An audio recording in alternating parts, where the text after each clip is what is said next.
சங்கீதம் 10. சதா காலங்களுக்கும் ராஜாவாக இருக்கிற பிதாவாகி தெய்வமே உமக்கு கோடான கோடி அல்லேலூயா. திக்கற்ற பிள்ளைகளுக்கு சகாயரான பிதாவாகி தெய்வமே உமக்கு கோடான கோடி அல்லேலூயா.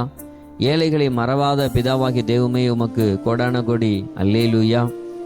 துன்மார்க்குடைய புயத்தை முறித்து போடுகிற இயேசு தெய்வமே உமக்கு கோடான கோடி ஓசன்னா. பொல்லாதவனாய் இருக்கனுடைய புயத்தை முறித்து போடுகிற இயேசு தெய்வமே உமக்கு கோடான கோடி ஓசன்னா. பிள்ளைகளுக்கு நீதி செய்கிற இயேசு தெய்வமே உமக்கு கோடான கோடி ஓசன்னா. சிறுமைப்பட்டவருடைய வேண்டுதலை கேட்கிற ஆவியானவராகிய தெய்வமே உமக்கு கோடான கோடி ஸ்தோத்திரம். சிறுமைப்பட்டவருடைய இருதயத்தை ஸ்திரப்படுத்துகிற ஆவியானவராகிய தெய்வமே உமக்கு கோடான கோடி ஸ்தோத்திரம். சிறுமைப்பட்டவர்களை மண்ணான மனுஷனை இனி பலவந்தம் செய்யாதபடிக்கு செய்கிற ஆவியானவராகிய தெய்வமே கோடான கோடி ஸ்தோத்திரம். ஏழைகளை மறவாமல் எழுந்திருக்கிற தெய்வமே உமக்கு கோடான கோடி நன்றி. ஏழைகளை மறவாமல் உம்முடைய கைகளை உயர்த்துகிற தெய்வமே உமக்கு கோடான கோடி நன்றி.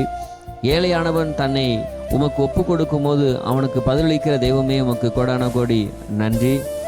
திக்கற்ற பிள்ளைகளுக்கு நீதி செய்கிற உம்முடைய செவிகளை சாய்த்து கேட்டருள தெய்வமே உம்மை பணிந்து கொள்ளுகிறேன். நீதி செய்ய உம்முடைய செவிகளை சாய்த்து கேட்டருளுகிற தெய்வமே உம்மை பணிந்து கொள்ளுகிறேன். புறஜாதிரை உம்முடைய தேசத்திலிருந்து அழிந்து போக செய்கிற தெய்வமே உம்மை நான் வணங்குகிறேன். ஆமேன்.